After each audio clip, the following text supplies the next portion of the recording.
Yeah, you have to give yourself a good talking to in the car. I frequently do. A good swear at myself usually helps. Don't do it here. If you make a mistake on that strategy lap, don't swear on air. There's words we don't say. But we hear a lot, an awful lot, and particularly in the modern era, about the mental preparation for the challenges of doing what these guys are doing out there. And that, to me, is one of the biggest differences between what we see from the pros and from the AMs, is that ability to just switch away from something that's gone wrong. Be interested to see just how Mikkel Jensen deals with the challenge here. We heard his frustration. Well, if his outlet is having a bit of a go on the radio to the race engineer, that's fine, as long as he can switch away from that, as he seems to be able to do. Yeah, but he's still in the same position, isn't he? He is, but he's not falling back, and he's not making rash moves either. He's looking for the opportunities. He's exercising pressure where he can. That, to me, that's the right sign. The sign here is, it is frustrating, but keep the pressure up. He's got to be a little bit concerned with what's happening behind him as well. Nico Lapierre has just taken 5 seconds out of James Allen for P5 in the LMP2 category, and therefore Graft potentially could be losing that 5th spot. That is only, well, it is a decent deficit, about a lap, in fact, to this battle. But we know what Nico Lapierre can do in an LMP2 car, and we've still got 7 hours to go. I'm tipping Nico Lapierre to be on the podium. I don't think he's going to retain his 100%, but I'm tipping him to be on the podium. Well, in which case, there's something got to give here between these two. Now that's as close as ever. Surely there's an opportunity to at least chink out alongside. Oh, but he anticipated it. That was late. He anticipated the move, took his own line. I think he knew somebody was coming. He's entitled to do that. It wasn't a block, he made his move. But he's compromised his speed out of the second chicane, and now there's a real opportunity for Mikkel Jensen to get down the inside into the Mulsanne corner. On the outside. He's on the outside. Yeah, sweep around the outside, but he just doesn't have the straight line speed, I don't think. Even by pushing Vaxivière off the racing line side by side, you can't do that, surely. No, that was fair racing. That was great stuff. Fair. No, but he's never going to go around the outside there. No. No. No, as I said, he's just lacking, you know, a mile an hour, a kilometre an hour, just to make that. He needs the toe. That's the thing. When he pulls out, he just doesn't have the speed to go by. But the key here is it frustration and rashness, or is he just exerting pressure? Is he trying to force the error? If he's doing the smart thing, which it sort of looked a little rash, but if doing the smart thing, it's exactly what he knows he has to do and he can do. That's the smart move. Force the error from the other guy. He's quick. He's very quick, and he's consistent, and he's an experienced driver. But if you can show that you're prepared to make those moves, then maybe, as we saw coming into the second chicane, you can force him to anticipate a move that you might make and give you that opportunity. I'm hoping that's what's going on here from Mikkel Jensen. And we saw Vaxivière having to go defensive, or choosing to go defensive. Yes. So that means he's very aware of the potential for a passing move, and also, if that G-Drive car gets past, has it got extra speed to just start driving away? Well, he's 1 lap away from a pit stop. Oh, yeah. So if he doesn't get by in the next lap, they might well meet again. Yeah. After stops. But then again, it depends. He will then have fresh air, free air, because it's another 4 laps until Vaxivière will pit. So he might use that time to actually jump him through the pits. Vaxivière slightly compromised through the final element of the Ford chicane. Is that going to give another opportunity here? But the other thing, remember, Mikkel Jensen is going to be looking for is, where are those defensive moves coming? Are they consistent? Is there a pattern?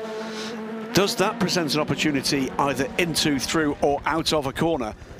He's looking to see what the rhythm of this defense is. And this is all building experience.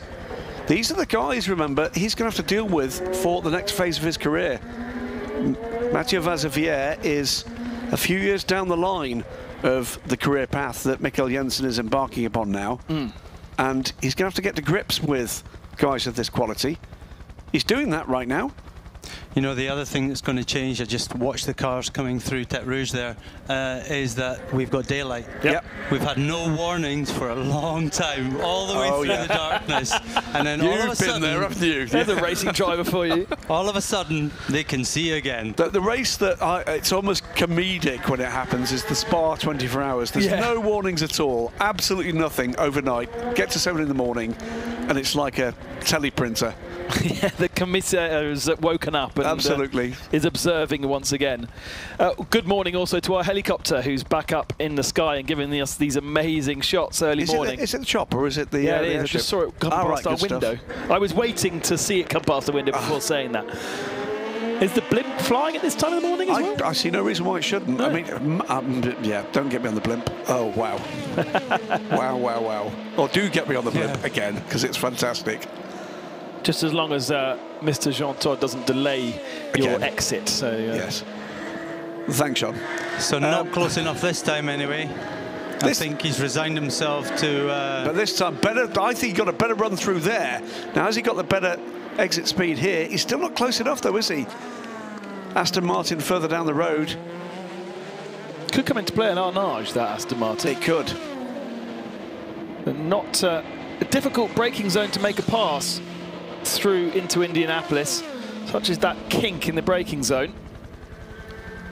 The old concertina effect played out at Mulsanne. It always looks like the car's super close, and then as soon as the car in front goes on the power, it just pulls a bit of a gap, and then that gap stays. Not quite an Arnage. It was a good call, though, Ben. But the drag now down to the Porsche curbs. He's close again. Will it be the pick here? Just goes to show, doesn't it, how quick those GTE cars are, in a straight line particularly. And they'll both get him pretty clean, I would have thought.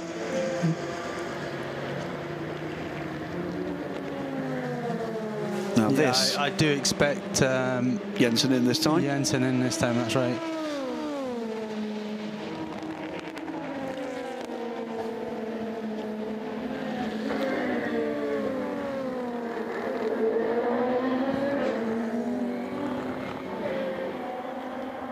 Does the 26 peel off? It does. That's what he doesn't want, though. Slightly slower GT car. Mind you, I think he was pretty much out of the way. He was, yeah, that's with the number 60 Iron Lynx car in as well.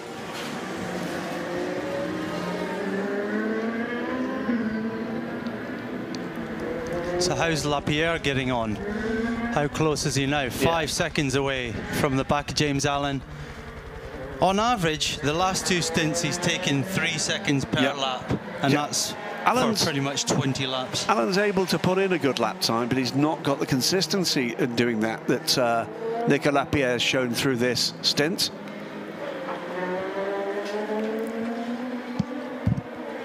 So Jensen staying aboard. That was his first stint, so he's going on to his second. Those tyres, in theory, will be staying on as well, so it's simply a fuel up for the car. And he'll be able to rejoin. As you say, we've got a couple more laps before we expect Vauxivière to come into pit lane, keep those tyres on, and potentially also keep the driver in.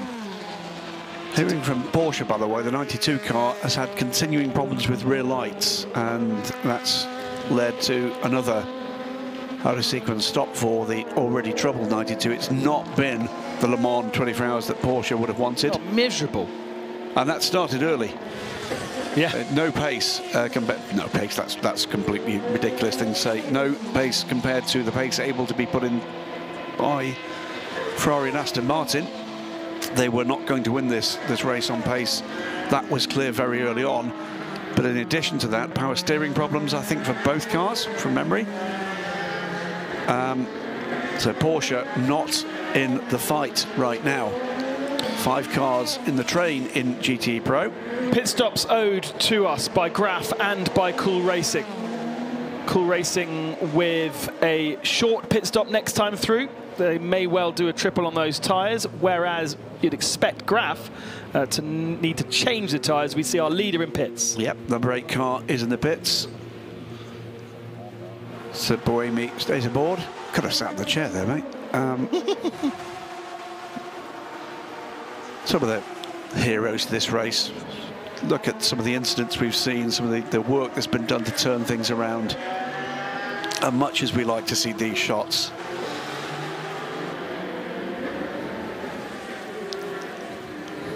supreme engineering efforts in the lead up to and the execution of this week and this race. Let's have a listen in to the 42 car with Nico Lapierre aboard right now.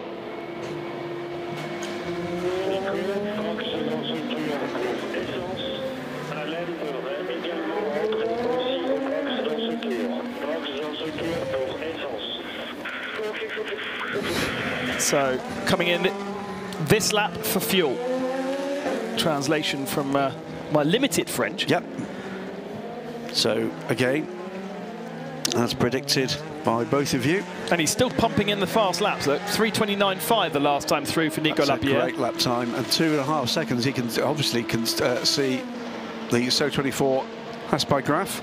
Great run from them as well at this stage. James Allen has taken race wins with the Graph Racing team.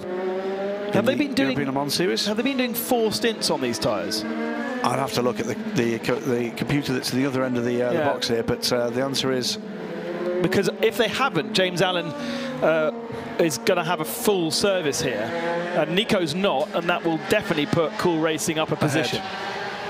Into the pits then. They're both in, yeah. And the gap across the line here is going to be, I think, about a second as they come in. And oh gosh, look how much time Nico takes out just by attacking that's the experience, the pits. isn't it? And it's not a second, is it?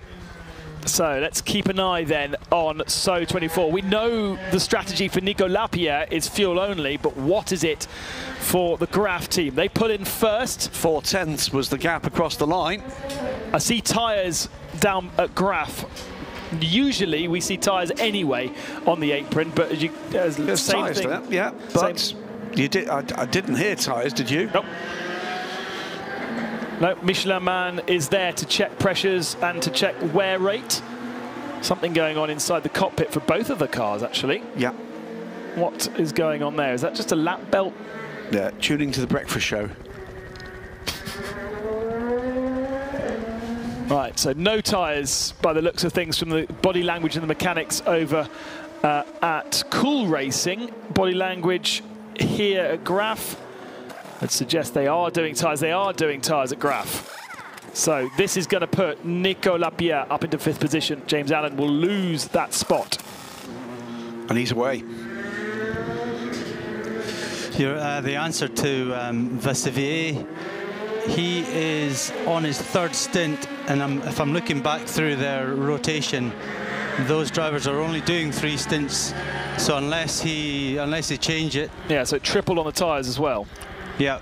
So this is Cool Racing's bid to put clear air between them and the Graph Racing car. And the gap there you can see coming down now, coming out of the pits as Nicolas Lapierre is heading down towards Tête Rouge. So it's a substantial gap they've got as a result of that change, and it'll be a little bit tippy-toe on the outlap at least for James Allen, who stays aboard the car. Apologies, no, Vincent Capillaire is aboard the car.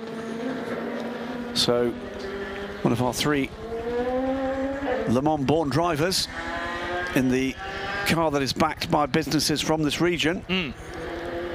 Interesting to see the different strategies. So yeah, the 39 car, as you say, James Allen, 4 stints. So everyone's just doing it that little bit different. Some cars are doing triple stints, some are doing quad stints, and they're playing out in different ways. So yeah, Lapierre in his 3rd stint now. Top 2 in LMP2 in together. Now remember, last time it was 1 minute and 4 seconds, wasn't it, that came in? Yeah. 42 seconds is the gap now. Yeah, Davidson found some pace at the end of that stint to be able to bring down the gap. And how intense to have those 2 garages side by side as well. Bit of theatre. So remember, it was a full pit stop apart last time. It isn't this time. To be fair, looking at their stints, their average lap time, very little in it. Anthony Davidson only 2/10 quicker than Phil Hansen. We do have a new driver in the 22. Paul de Resta takes over from Phil Hansen. And Anthony Davidson leaving pit lane and handing over to Roberto Gonzalez. So the pendulum you would expect to swing back towards United Autosports. The gap 32 seconds, though. The question I was going to ask Peter, can you easily see from what you've got in front of you how much time Roberto Gonzalez needs to put in this car? He's got to do that 6 hours, Peter. That might be one to just examine some stints as to what he's done in terms of time. I know there's a readout somewhere there, but maybe come and have a look, because that is going to be one of the critical determinants now.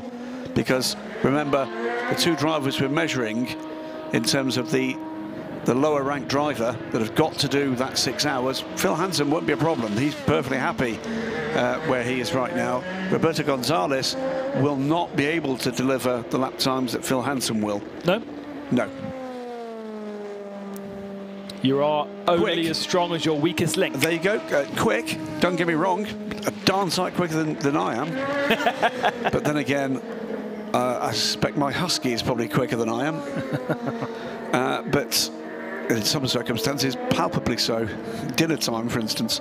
But the gentleman driver, Roberto Gonzalez, is a gentleman driver. Phil Hansen is an aspirant full pro driver.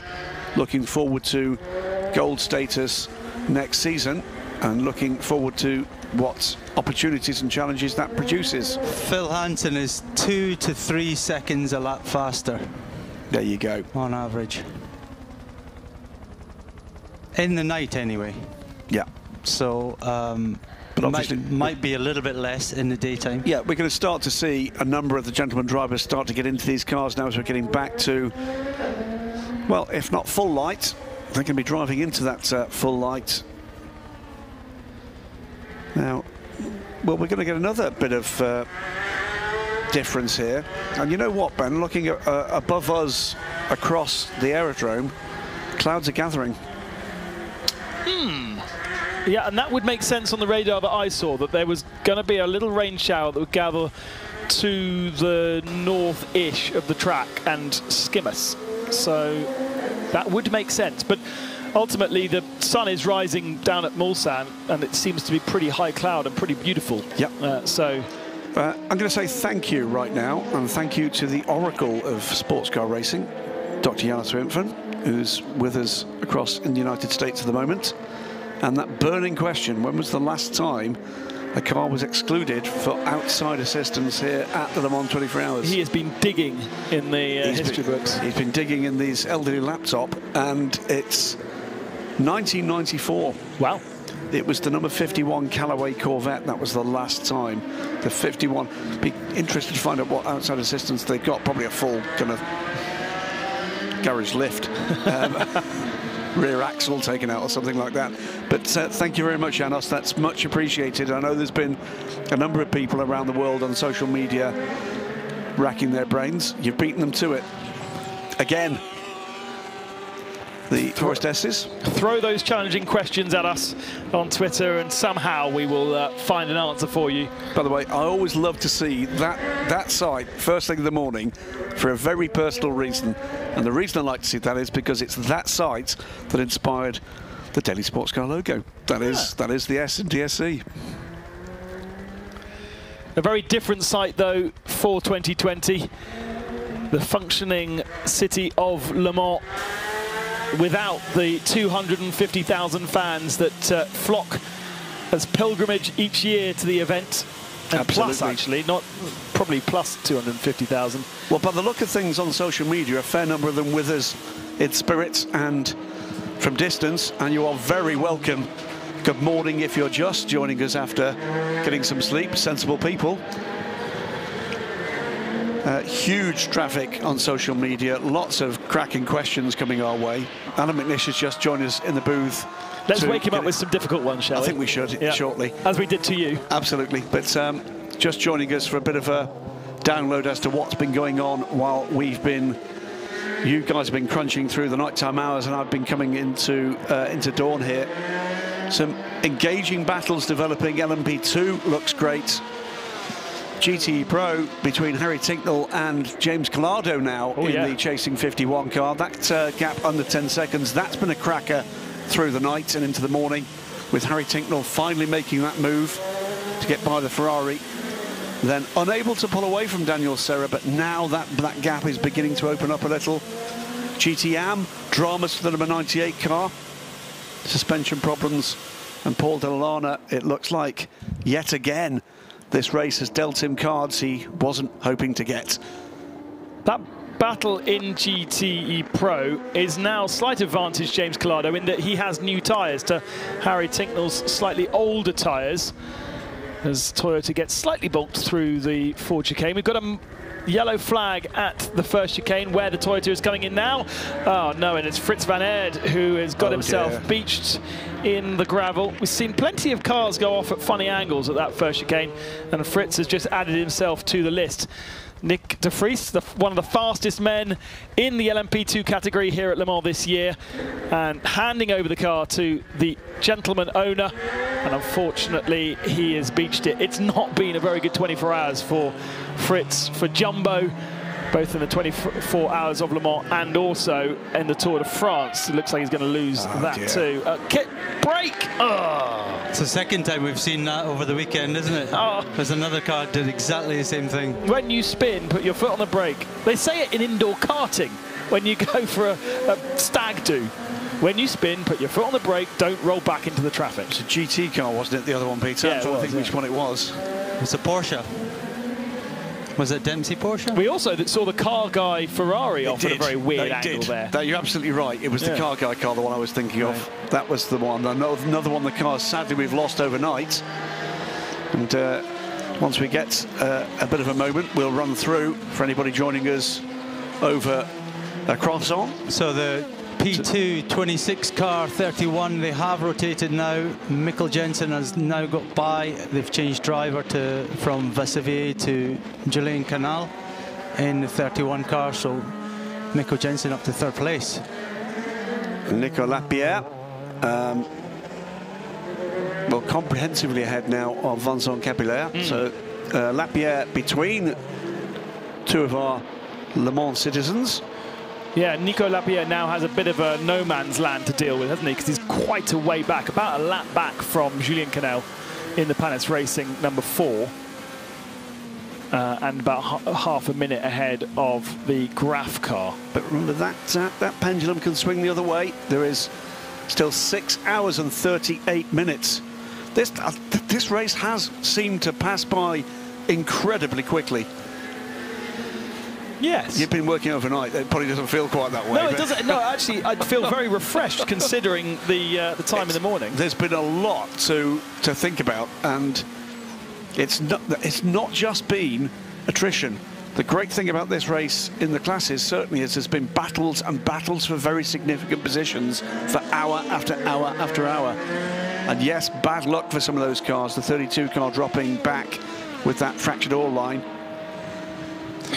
Another thing that you would expect to happen around about now is that that fastest lap from Bruno Senna on lap 4 is still standing, surprisingly. And I would expect, that to... Where are they now? What are they doing? 3:22 for the leading car, 3:26 for the Rebellion. There is an element, though, they don't have to right now. They don't have to. There is a pretty big gap. Sometimes it just naturally happens. Yes, yeah, I agree. Because the track's quick. We didn't see the rain we thought we were going to see. In fact, we talked a lot about the rain leading up to this race, and it didn't happen. No. Can we start talking now about next weekend, Nürburgring 24 hours, and talk about all the rain we're going to have, so that we don't get any? This is the world's smallest violin. It's like you're. It's that weather has not been a factor at all in this race so far. So far. Still 6.5 hours to go. Zone. Yellow zone, yeah. Oh, that's, of course, for the 29 car. Yeah, and that should be a pretty easy recovery. So yeah, I thought so.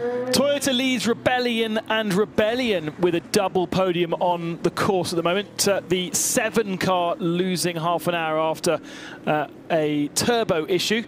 United Autosports and Jota, the only two cars on the lead lap in LMP2 at the moment, separated by 1 minute and 14 seconds. That does slightly ebb and flow depending on which stint of the tyres those guys are on. We've got plenty of good battles going on. G-Drive versus Panis Racing, Cool Racing, Nico Lapierre coming up through the field, and some great stories all the way through the LMP2 category. It is 9.8 seconds between Harry Tincknell in the Aston Martin Racing 97 and James Collado in the AF Corsa 51 right at this second. You see the graphic says 10.4, so it's constantly fluctuating, but again, different tyre sequences for those two. TF Sport lead in GTE Pro right now. They have their, AM, and they have their AM driver in the car in Sally Yolok, being chased down by Christian Reed in the Dempsey Proton Porsche 77. And then it's Manu Collard, the most experienced man in the field, in third positions right now for AF Corsa. So that's Aston, Porsche and Ferrari at the head of our GT AM field, and then some of those that have had maladies. And we have, at the moment, I think confirmed 10 retirements, but a few other question marks, like the 75 Rino Mastronardi Ferrari that was steaming heavily, and we haven't seen it out on track since. There's another question mark over the Inter-Europol LMP2. I was literally typing a note to Cara Fleming at Inter-Europol to find the answer to that question. So yeah, Daniel Summergill has tweeted us to ask. Not the only one, so I'm just checking that one now. Another one perhaps for Haley or Alex. I don't know who we've got down in the pits. It's Haley, I think, at the moment, who tells us that the number 82 Risi Competizione car has had short, brief sojourn in the garage after a wheel nut decided it wasn't going to play. It's got one, it's got two reasons for being there: to tighten the wheel up and to allow you to take the wheel off, and it didn't do one of those things. I'd take that one back. Here is that battle for GT Pro honours right now. It's ebbed and flowed in that slow zone. Definitely advantage Harry Tincknell. Somehow he managed to find a couple of seconds. It was 9.9 3 laps ago, down to 6.5, and then back up to 9.2 in 1 lap. So just perhaps way the traffic has fallen for him. And Collado on the first stint of his tyres, Harry Tincknell on his third stint. We go into the garage of AF Corsa. I've just been looking through the data of Sally Yolok in car 90 TS Sport, leader of GTM, and we were a little bit concerned that he didn't drive the whole of the night. But the thing is, he did quite a lot early in the race, so he's done probably about 5 hours of driving.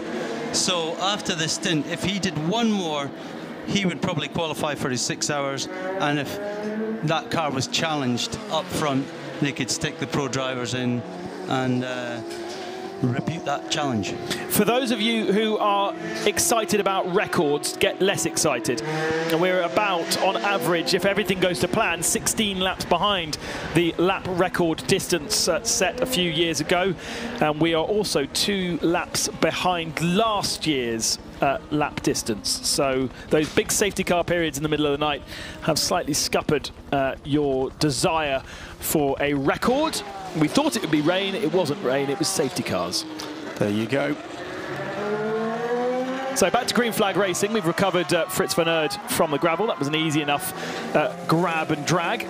As we were saying, as we went into nightfall yesterday, the opportunity for a historic double for Fritz van Aert went early doors yesterday with the cooling issues for the number 29 car. It wasn't far off from his Tour de France issues. That's the point I was about to make. And the Team Jumbo in Tour de France with dramas on the final competitive stage, putting their man out of a winning position. So I hope he's enjoying his 24 hours of Le Mans. He wouldn't have done for the last 20 minutes or so. But again, this is the kind of backer we need. This is the kind of effort we need. And because of Fritz van Aert, we get to enjoy both his talents, the immaculately prepared 29 car, but more particularly the talents of Guido van der Garde and Nick de Vries, and for that matter, personal backer of Joop van Uitert as well. And Max Verstappen. And others. Plenty of others. He's raced in the Dakar in trucks for 5 years. The Dutch are mad about Dakar trucks. The Dutch are just mad, in fairness. He owns a couple of Formula 1 cars. I don't know. A couple? I don't know which ones he owns. More or less all of them. I mean, I don't know the full scale of this. It used to be a Benetton. 1994 was the last time I saw him. Think triple figures. Really? Formula 1. Oh, 100%. Wow. Wow. All from a supermarket. Yeah. Absolutely fantastic. Okay. Absolutely fanatical. The answer to Daniel Summerskill, serial question answer on my podcast amongst hundreds of others, but Daniel's the worst of the lot. Morning, Daniel. Cardiff Vlaming reports they first changed the alternator and the fuel filter in the 34. They're now in to change the starter motor, so it's not been an easy early morning for the 34 into Europol team. That had been the least delayed of our Ligiers for much of the race. That now falls to the Eurasia car in the pits at the moment with Roberto Merri. That car down in 15th position in P2. Yeah, I think that's also got an issue. It's been in the pits for a while. Yeah. Just going back to the Tour de France, as we mentioned it, it's actually one of the reasons why we started the race at 2:30 rather than 3 o'clock local time. And apparently, somebody told me that we're going to be a 4 o'clock start next year. But the traditional time was moved to allow us to finish the Le Mans 24 hours and then go over to Paris for the end of the Tour de France, which happens.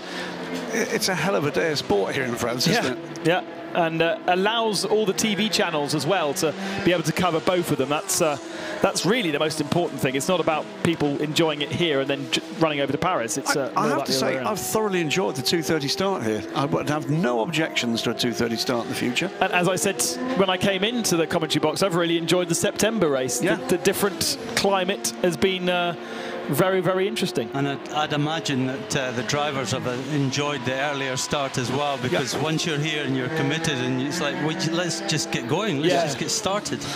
Especially with warm-up early in the morning. Another question on exactly that front, but at an earlier part of the week. One of my abiding frustrations about the Le Mans 24 Hours, as it sort of comes here to work, is that when we get to track time late in the week, but more particularly late in the day on Wednesday. What's that like from a driver's point of view? Well, if you know you're getting into it like that, it's not such an issue. But yeah, in normal years, you'll have done 2 weeks before, of course, you'll have done the test day. So you're sort of semi up to speed already. Yeah. But it's a long week normally. Oh, it is. You know, it can be eight days that you're here, and of course the teams are here even longer. But as a driver, you're here a long time, and by the time you finally get driving, you're really okay. Come on, please. Yep. So you know, we've talked about how sad it is. There's no fans here, and they're missing out. And you know, there's a lot of there's also, I'm a fan. Yeah, I'm getting pointed out by. But you know, from the driver's point of view, it is sad, but there are silver linings. Yeah. The whole weekend's been compressed. Yeah. And you're getting on with the job. There's no stress. You get in and out of the circuit easily. Anyone who's not staying on site can get in and out. And then when it's all over, we all go home and quite quickly and easily. Yeah. You know, it is a very, very. There are some really familiar parts of it. Popping away for the couple of hours sleep I managed to get last night. I always like to go trackside for 5 minutes, and that was still there, and that still felt the same. And there were a few people, a couple of off-duty marshals, a couple of the catering staff standing there, and that was a nice moment. But there are sad aspects of it, and there's a lot of sad aspects of life at the moment. We're celebrating racing right now. This feels very familiar right now. This feels very familiar. We're coming into the morning. Everybody's waking up. People are clearly waking up at home as well, or rousing themselves with another pot of coffee. Right now, the world seems a bit more normal for the next few minutes and hours. But it's been pretty intense this week, this compressed schedule. It's enough about the drivers. What about us commentators? It's hell, isn't it, Ben? Our life. No one cares. Awful. Awful. Well, I've seen both sides of it, remember, guys. Seen both sides. See, he's always got an answer. I hope very much that we're going to be back to absolute normality in 2021. Hope and expect we'll be back to normality in 2021, because there's going to be real excitement coming. There's a lot of new again coming for 2021, and we'll run through some of those storylines as you get your breakfast on around the world. Oh, I just saw the car guys Ferrari parked up at that first chicane, Oh, right. so they never actually got it back. Which is a shame. So that is that a confirmed retirement on our? That is a confirmed retirement. It is anyway. Okay, it is one of, is it 9? 10? 11. My apologies. Talking of breakfast. Bye, Peter. See you later. Okay, absolutely. And we get very shortly, and we'll say that in just a few moments, to say something that more often than not only Kelly McNish gets to say, and that will be good morning, Alan McNish. We're watching a little battle on track here between Tatiana Calderon, who's aboard the 50 Richard Mille all-women racing team, and Matthew McMurray, who's been putting her under a bit of pressure over the last couple of laps. It's the battle for 10th position, and that's one way to wake up. That's Alexandre Coigny. That's what I should have done when I arrived. You should have done. Thank you very much indeed to Peter de Brek. Iron Man stint through the depths of night. I tell you what, though, everybody, considering it is the day after the night before, everyone's sounding very fresh. Everyone's steaming very fresh. When I came in here, I expected Martin to be on the floor. Yeah. He sounded very, very... Didn't smell like a farm either in here. It didn't smell like a farm. No, it Apparently didn't. Manish comes in and it does. Yeah. We've just been in here far too long. Absolutely. The straw's down, though, so we're okay. But somebody tweeted me earlier saying, I'm really finding it amusing and enjoyable to hear people coming in and out of your box, which I found quite interesting. Enjoying the tea making in the background. It's an essential part of Le Mans. Absolutely. And, you know, I think it's an audio cue. Get the kettle on, get yourself settled in, and, you know, we'll run through both. Well, the two things I think we've got to do a little bit of housekeeping on here, quite aside from the running order, are, I know people like to hear who's been in trouble, who's still in trouble, and the other thing is some of the storylines of the week and still the storylines to come, Ben. We've not talked about that for a little wee while, and there's a lot that's been clarified this week here at Le Mans that's going to be extremely important moving forward for, well, the next decade. The rule sets that are coming are going to be long-lasting. We're in car now. That was Tatiana Calderon taking a look, and could see Matt McMurray closing. Yeah, he locked up both into Indianapolis and into the Arnage. Just a tiny lock-up, but enough to give a puff of smoke. And they've been locked together for quite a while.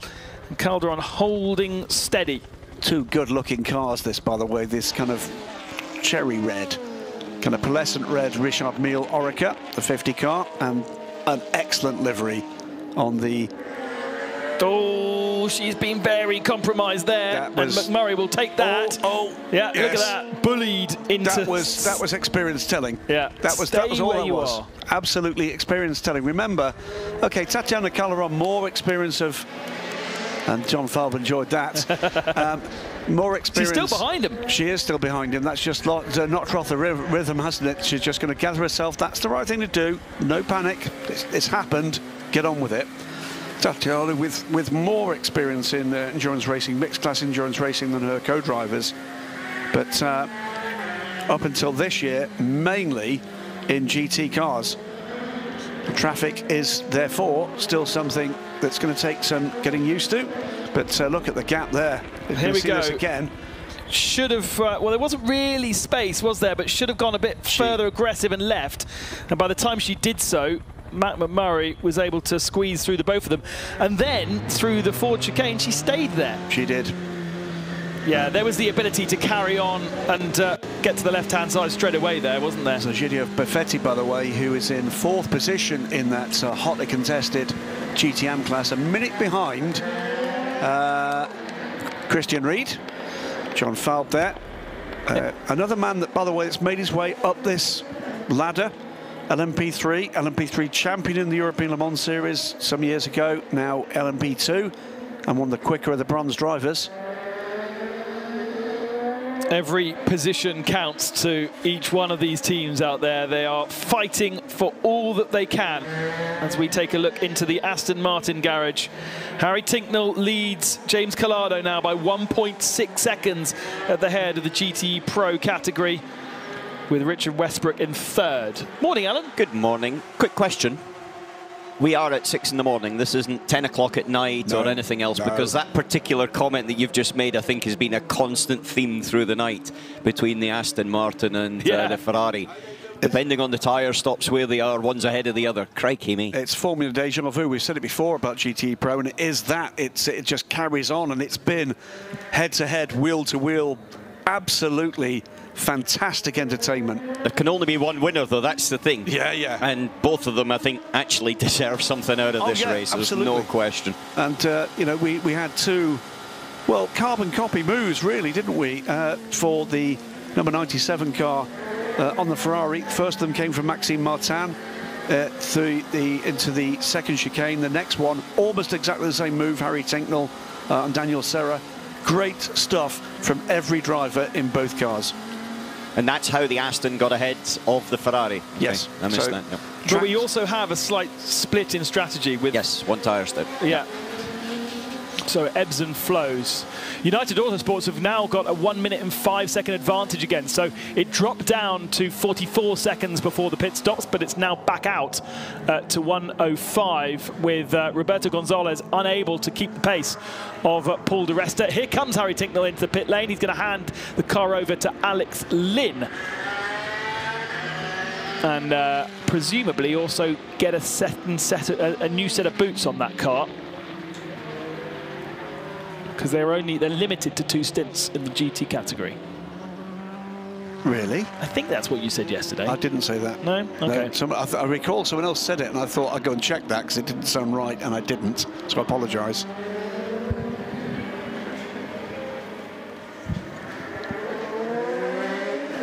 Having a quick look at the brake discs, checking wear rates, checking the ducts, making sure that the car hasn't picked up too much in terms of debris. There are tyres on the apron, but are they going to be fitted to the car? They will only be allowed to be fitted to the car once refueling is over. Lynn is now inside the car. We haven't seen too much of Alex in this car. I have a feeling that he is the least run of our drivers so far, but the car goes onto the jacks.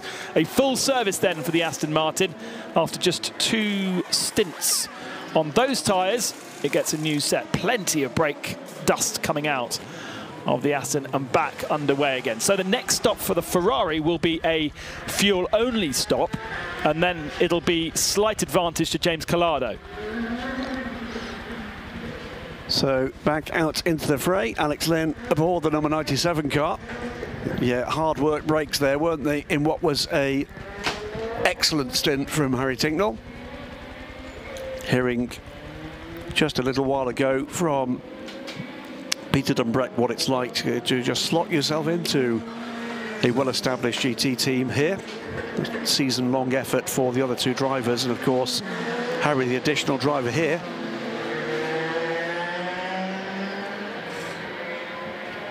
Get the feeling that the 71 Ferrari, having had its maladies, has never really been able to pick the pace back up and get back on terms with our leading fight. So there is a 1 lap gap between the 2 Aston Martins right now, second and third, and then another lap gap between Aston 95 and Ferrari 71.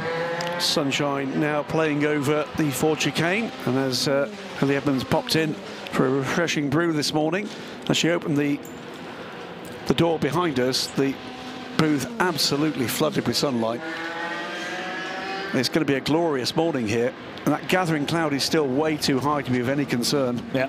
Just when I came in, I actually had a look at that, and it is a very high, very thin, wispy cloud. I don't think that's going to be building to very much. If anything, it's building to a more sunny day than a more sort of wet day that we were expecting more of yesterday. Yeah, Météo France very much in the positive vein at the moment. More entertainment for our Twitter crew that enjoy background sounds.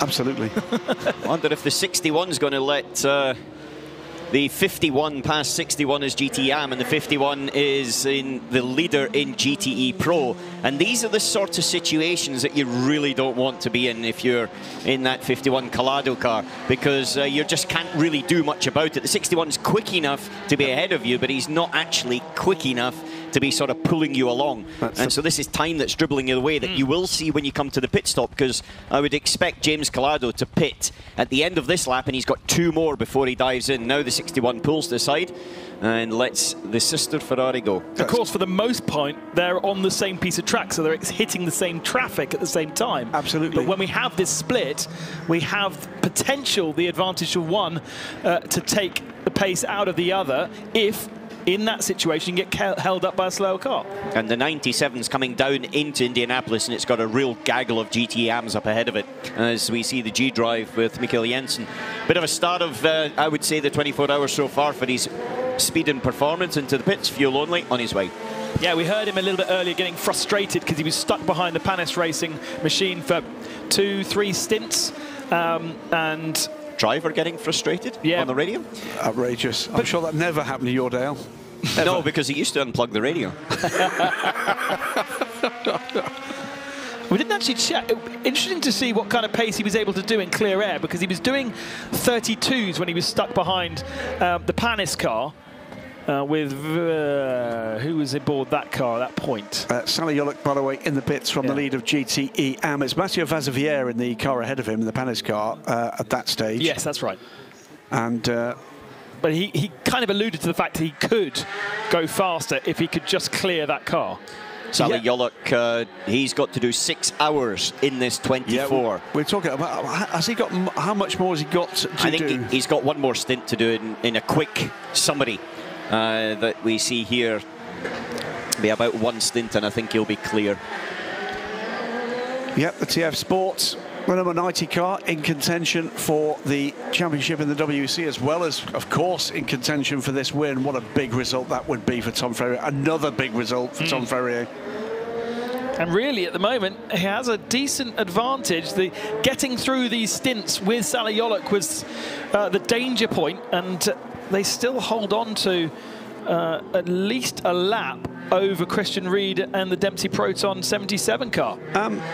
Just a little bit of a big up for this effort. The Jetlar Motorsport Delara effort, they've just plugged away at it. Not any major problems. They've not been setting the world on fire in terms of pace, but they've not been making mistakes either. A not dissimilar run, actually, to the Richard Mille team. They've known from the start of this week, they've not got the quickest driver lineup. They've certainly not got the quickest car. They're going for the finish. Running 12th at the moment in this topsy-turvy LMP2 class.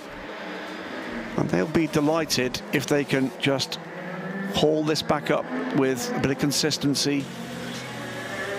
You know, keep the thing on the island. On board with the number 8 car coming down pit lane, Ben. Yeah, and Sebastian Buemi decided to do his fastest first sector of that car's race so far on this in-lap. So we were talking about whether they would challenge the fastest lap of the race from Bruno Senna on lap 4 of this race. And obviously Buemi having a little push there before coming into pit lane. Lead by 2 laps. We heard on the radio 7.5 minutes is the gap between him, the number 8, and the number 1 Rebellion. Yeah, hearing Porsche confirming yesterday they're not limited to stints per tyre.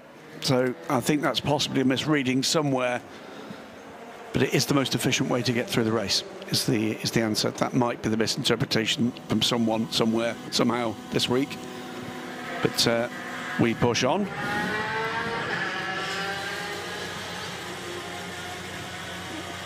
I think that that discussion came about because of their press release, did it not? I wonder if it's a lost in translation moment. It happens. It happens. Fastest lap of their race for the number 50 car.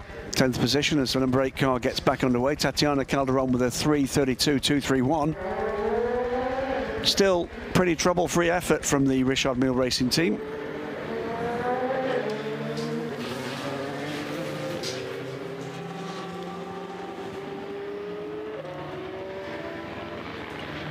It's going to be a battle, actually, coming back to the stint lengths and the actual driver stints in the of basically when the drivers go in, especially when they put their silver ranked drivers in.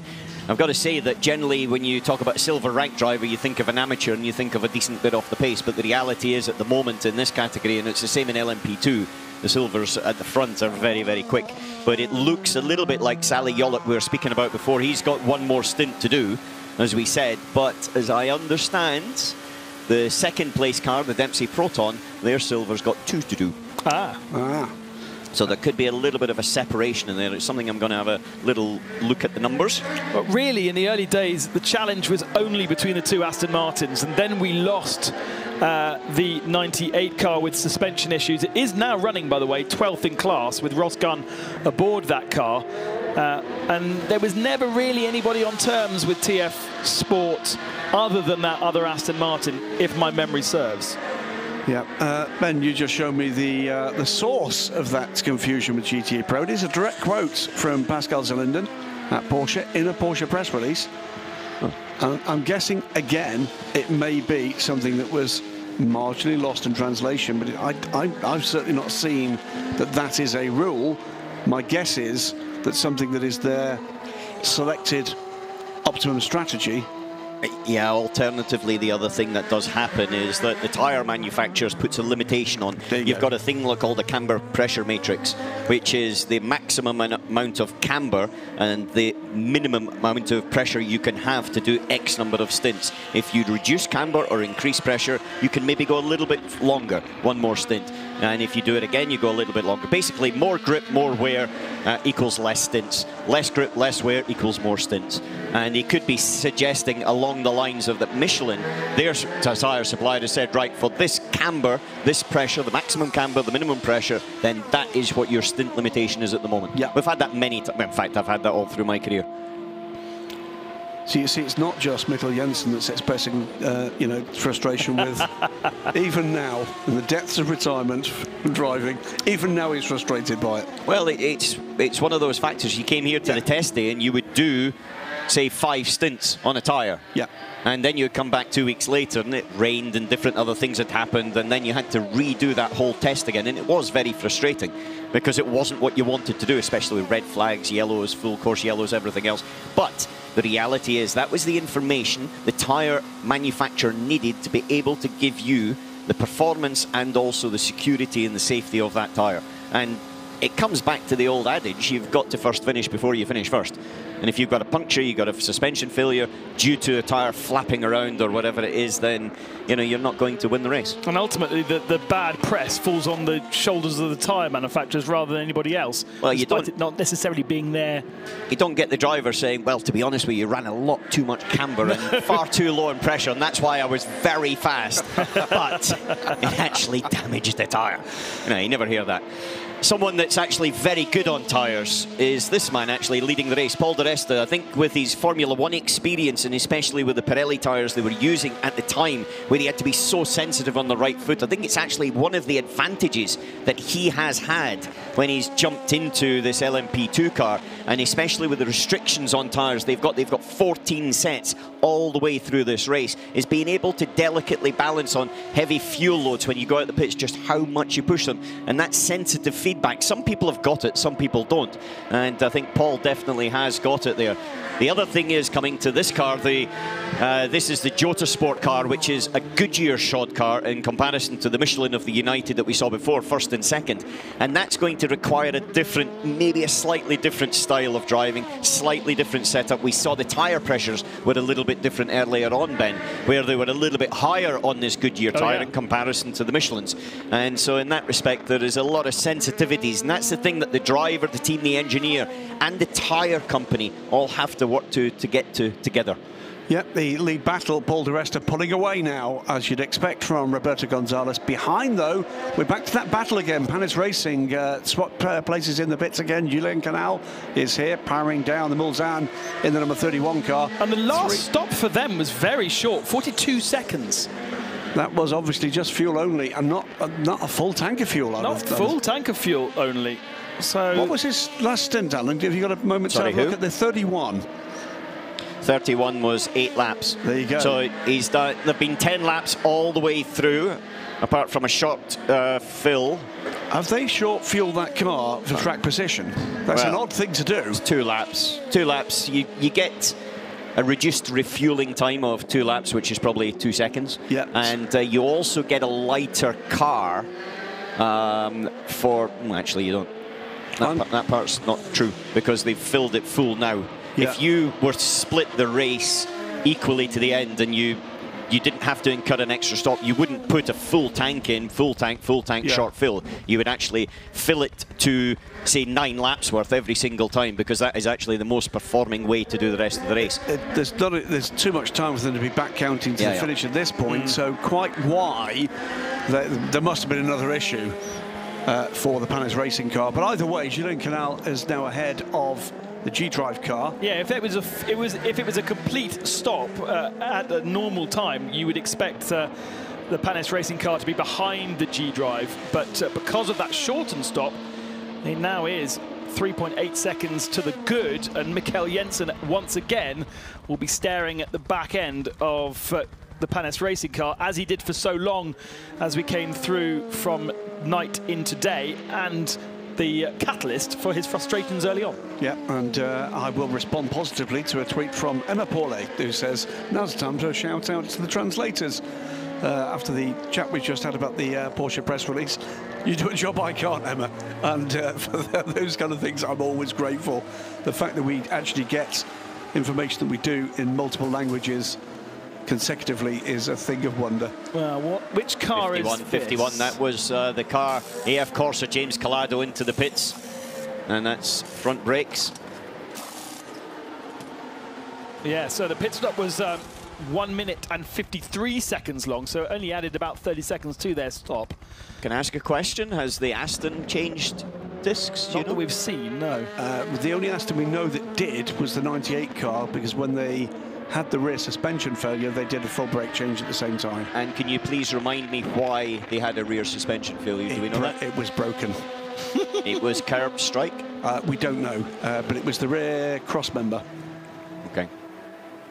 Suggesting maybe a Ford chicane. It was proper assault broken or something. Yes. So the rest of the Aston Martin drivers were reminded They were. not to hit the curbs. Well, if that's the case, then it was a curb strike. Yes. Quick look at Patrick Pilet waiting to get aboard his IDEX Sport machine. He is a last-minute addition to the 17 squad that Carl Tilley has at the moment, and what a job he has done on Thursday afternoon. He was not racing at the Le Mans 24 Hours, and by 10 o'clock at night he was getting a seat fitting for an LMP2 car that he'd never sat in. He'd never sat in the class before, and by the middle of the race was up to speed totally. Yeah, I mean, to that point, Patrick Pilet would have spent most of his career complaining about LMP2 cars, but I think he probably quite likes it now. But Mikkel Jensen now with Julien Canal. Here we go again, sitting on the tail of the 31 Panis Racing LMP2 car. He's been doing that for hour after hour. Feels like he's reeled him in really quickly. He did. He closed that 3-second gap quickly. Can he get by him as quickly? Julien Canal, massively experienced driver, holds an extraordinary record that he won in class the first 3 participations here in 2 different classes. One of the last GT1 winners here in the Saleen with Labra competition, and then for 2 further years in the GTM class of the Corvettes. Has been on the podium since then. Competed in multiple classes in his career.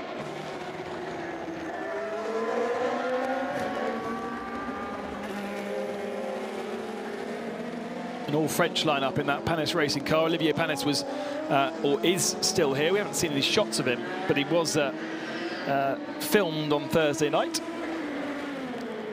Used to be Panis Barthez, didn't it? It did, but Fabien Barthez has decided he's no longer going to be involved with motorsports. So Olivier Panis with the Abadi family. Tech 1, the company behind it. That was neatly done, actually. And if anything, thought he might have got held up a little bit initially. Held up a bit, not there. But it's certainly Jensen's got the better run through here, hasn't he? Not quite close enough, though. And as you said a little bit earlier, one thing you learn with experience is traffic. Into the pits comes the Panis racing car. Now, is that a full stint? The last stop was short. So let's see exactly what they do to the car this time through. It puts G-Drive back into third position. And yes, it is. It's a full stint. Full stint. One speculation that Julien Canel perhaps is trying to just get to his required driver time. Maybe so.